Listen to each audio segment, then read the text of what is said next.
four questions, that every parent needs to know the answer to. What are they? Well, it has to do with Bully Proof. Probably figure that one out, right? All right, well, I'll get to you in a minute, but listen in. Master Grogan here. I hope you're having a fantastic day. It's been a while since I've done a Facebook Live, but I'm going to get more of these coming your way simply because I've got so much to share. I'm going to get that message out to empower so many parents, coaches, teachers, and adults to pass that message on to their kids. Yeah, because collectively we're going to work together and do this. We're going to bully proof this next generation and ourselves. So what are those four questions? The first question is, does your kid know how to stand up to bullying? Do they? Do they know how to stand up to bullying? Now, the answer I get a lot of times when I ask that, the parents will say, yep, or mostly dads. And I told them, anybody bullies you, punch them right in the mouth. That's how you stop bullying. Well, that is a way to stop the bullying. Now, my goal is it never gets to that point that they have to actually physically defend themselves. If we stop it soon enough by using the ABCs to become bully-proof, it'll never get that physical level.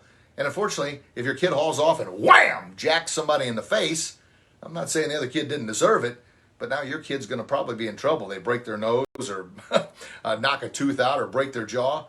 Your kid's going to be in some trouble. So the goal is to keep it from getting to that part that they actually have to physically defend themselves. So how do they do that? Let's do the ABCs. You've heard me talk about the ABCs before. The A is awareness and avoidance.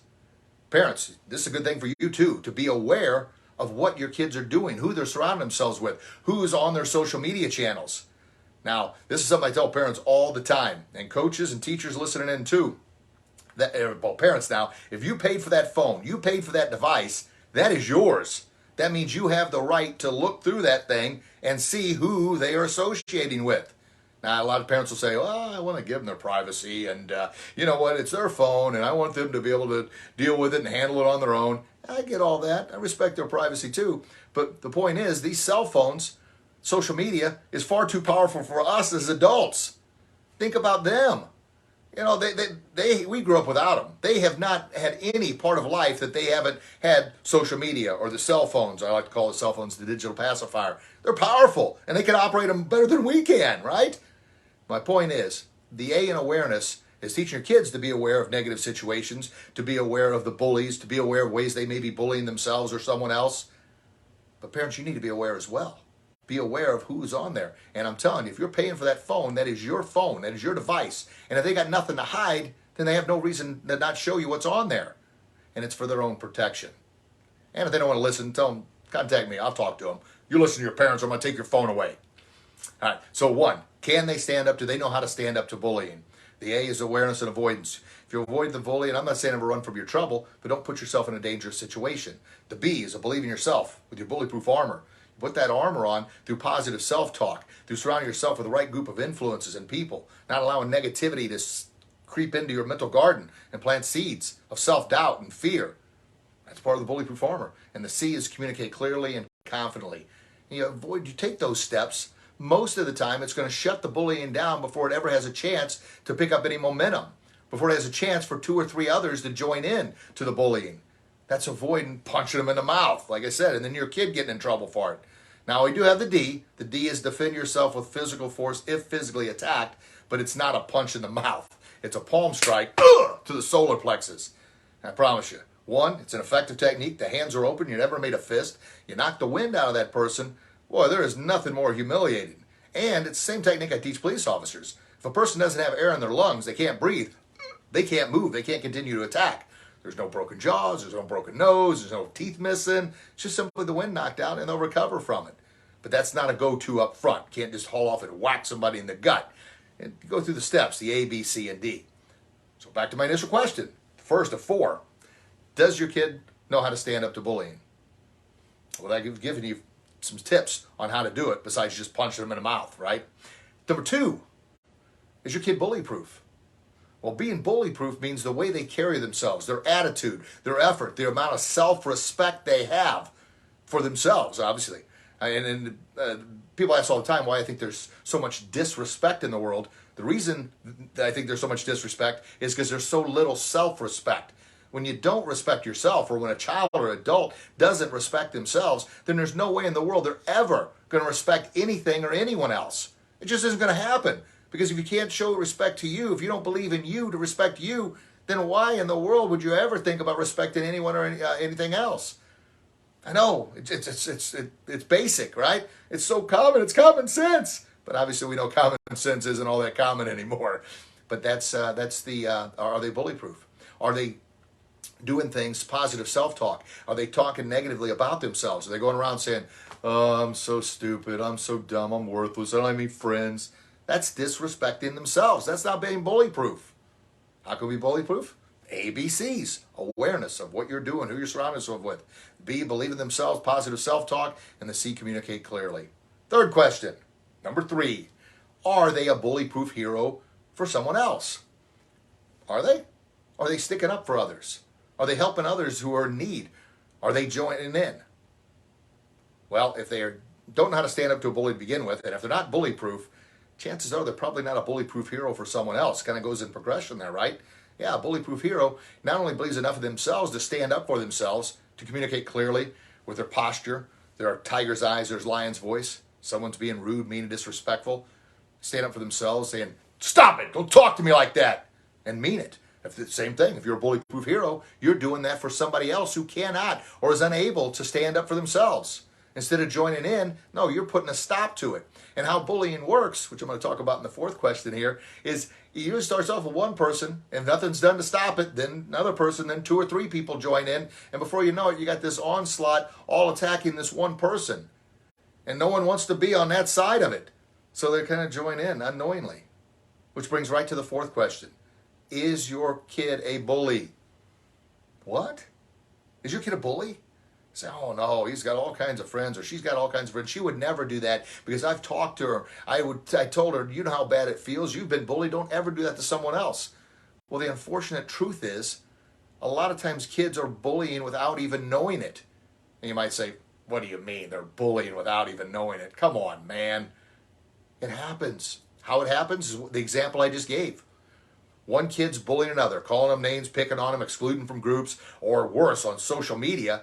They're sending different things. They're hazing them. They're online. And there's a difference between having fun if you're on a sports team with someone. But it gets to the point where it's no longer just one person and it's no longer just kind of laugh where both people are laughing. But now one person feels down here and the other person's up here. Well, before you know it, that 1 turns into 2, that 2 turns into 3, and then 4, and then 5. And now you got 5 people against this one person. And your kid may unknowingly be part of that group. Why? Well, maybe they didn't believe enough of themselves to stop it, or they were fearful. If I say anything, this person won't be my friend anymore. If I say anything, then maybe they're going to turn and bully me. Same fears we had when we were younger. Probably the same fears we have right now as adults. You know, we see it going on online, but rarely do we say anything about it, or even in the workplace, or maybe if our kid's on a sports team, somebody will start something and we just say, "Well, it's none of my business." Before you know it, 2 or 3 people are involved. Now, I'm not saying, once again, the answer is not to punch somebody in the face. As much as it seems like that would end it. That would end it. Now, I'm a big believer and there should be a consequence for action. But just because someone's saying mean things doesn't necessarily constitute a punch in the chops. Like I mentioned, there's ways to do it and to keep it from getting physical. If it gets physical, I already told you, that palm strike to the solar plexus, that's how you do it, but only if you are physically attacked. Because then if you're physically attacked, it is no longer bullying. It is now assault and battery. And by law, you have the right to physically protect yourself with enough force to stop the attack, but not above that. So that's why I talk about the palm strike. It's an open hand technique, and you show that you've done everything to defuse the situation. Your hands are open. You're saying, "Hey, calm down, calm down." So back to the 4th question. Is your kid a bully? Here's the deal. Bullying is a learned behavior. Most of the time it's learned from kids watching either their parents or older brother or older sister, and all they know is, "Wow, they're doing it. They're getting attention. I'd like that attention." Or, "I'm feeling degraded, and this person's doing it to me, my older brother, older sister, or mom or dad, and I respect them. This must be the way to act." That seems crazy, but it's the reality of things. So what do? They try and get that feeling they think their parents or big brother or big sister have of bullying somebody, which they think is a good feeling because it makes them feel powerful and tough and I am the king or queen. But it doesn't. We know that. But here's the deal. If it's not stopped early, it will continue to move on and on and on. Sort of like getting a car started. Have you ever had to push a car? Oh my gosh. It's hard as heck to get it going at first. Once you get going there and picks up momentum, especially you got now 2, 3, 4, 5 people helping you push the car, it gets easier and easier. Well, the same thing. Well, pushing a car to help somebody is one thing, but continuing to build on the momentum of bullying someone else, especially online, because very rarely is it ever shut down online. Why? People are hiding behind their keyboards and screens. And obviously there's a lot of bots out there too, but one person says something negative, another person, before you know it, a whirlwind starts, and now you got one person trying to defend themselves against 5, 10, 20 different keyboard warriors, we like to call them, bullies. But if one person say, hey, knock that stuff off, enough, or stand up for that person that's being bullied and remove them from that situation. That's part of being a bully-proof hero, is removing them. But you can't be a hero and a bully at the same time. But you can become bully-proof and realize and know the difference between the two. And I always like to say this to kids, even adults. And I was a PE teacher for 11 years. And of course, I taught martial arts for 35 years, and now I'm coaching my son's hockey team, or assistant coach. I'm so happy to be back on the ice again. But it was always a lot of times teachers would say, "Hey, if it makes you feel bad or doesn't make you feel good, don't do that to somebody else." And that's a nice way of putting it. I'm a little more, abrupt, I guess. I just simply say, "Hey, man, would you like it if I talk to you that way?" No, then don't talk to somebody else that way, because you know how bad it makes you feel. Now, that's just me. That's just my nature. But instead of doing the old, it's kind of get to the point, especially when you're talking to teenagers. They're not going to listen to that kind of pamby-bamby stuff of, don't do it to someone else because it's not very nice. They're not going to listen to that. I'm not going to listen to that at all. Be direct, be forward, get the point across. You wouldn't like it if I talked to you that way? Don't you talk to someone else that way. Knock it off. Come on, man. You're better than that. Come on. You're my buddy. You're my hero. Heroes don't do that. Come on. It's effective. It works because I'm talking to them in a way, in a language they understand. I'm not talking down. I'm not talking up. I'm not patronizing them in any way, shape, or form. I'm just talking to them. And that's the C. Communicate clearly and confidently and know who your audience is. So, a recap. What are the 4?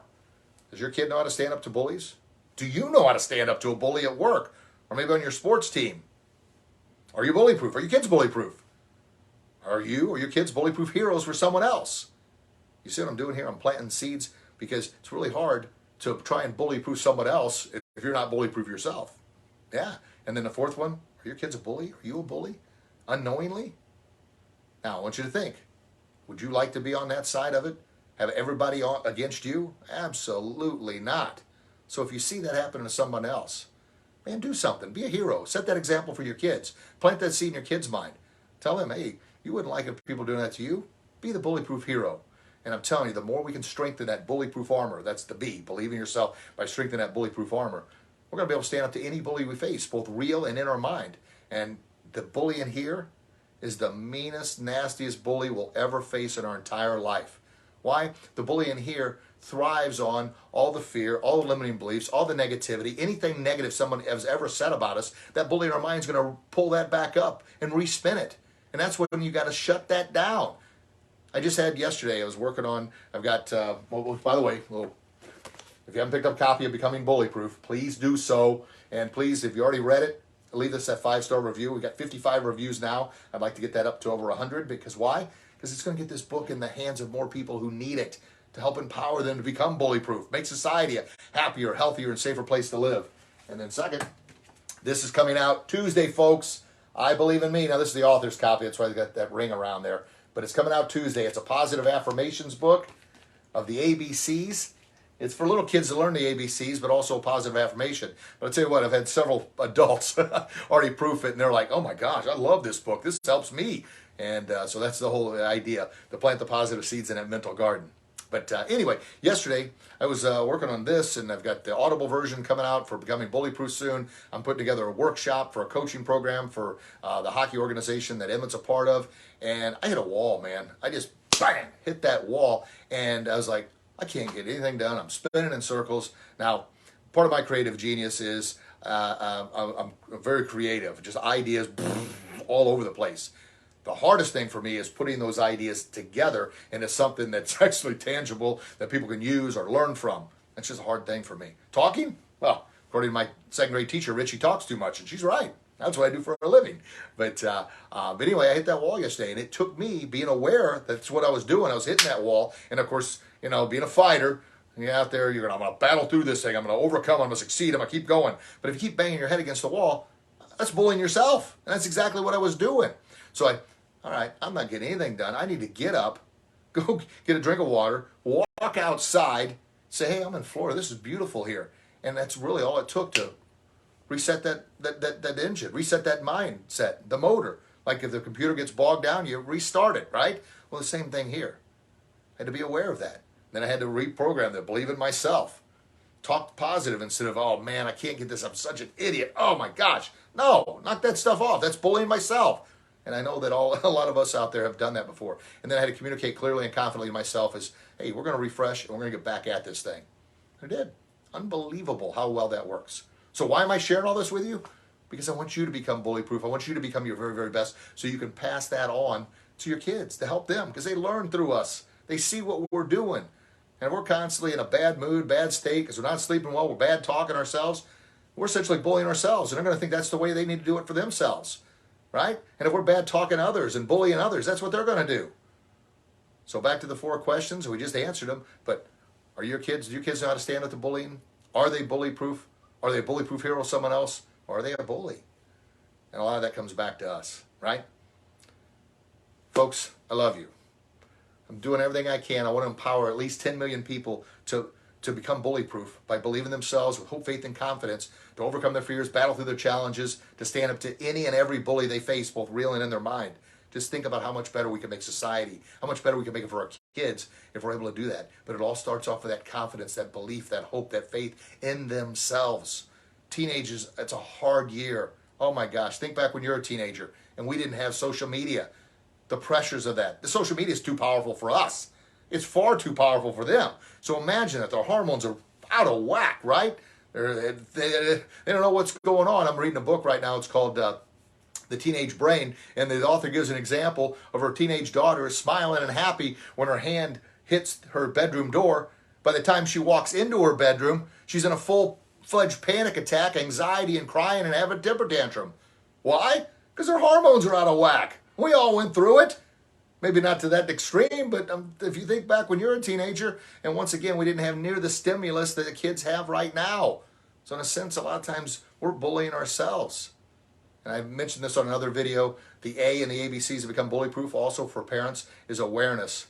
Be aware of your kids. Be aware of what's going on in their lives. And if you're paying for this device, this phone, if you're paying for it, it is your phone. It is your device. You have every right to see who they're connecting with, who they're communicating with to protect them. And if they got nothing to hide, then they have nothing to keep from you, right? There's no reason why you shouldn't look at it. And our parents say, oh, that's their privacy, man. I don't want to do that. Now, it's your phone, and you could be potentially protecting them and saving them from predators or groomers or any other sicko out there that's trying to hurt them or try and bully them, right? All right. Good stuff, folks. Well, hey, just a reminder, this is coming out Tuesday. So if you have not, make sure on Tuesday it's on Amazon. And it's also on our website, grogansbullyproof.com. And if you've already picked up a copy of Becoming Bully Proof, please leave that 5-star review. And if you haven't, grab one, all right? And all kinds of other good stuff going. Folks, I love you. God loves you. Please share that love with the world. And until we talk again, you get out there and do your best. And I promise, you'll be your very best. Your kids will be their very best. You'll become bully proof. Yeah, they'll become bully proof. And you'll live your best kick in life. God bless you. God bless your loved ones. Thank you so very much for your time. I sincerely appreciate it. If you found value in this, share it with someone else. God bless. Bye-bye.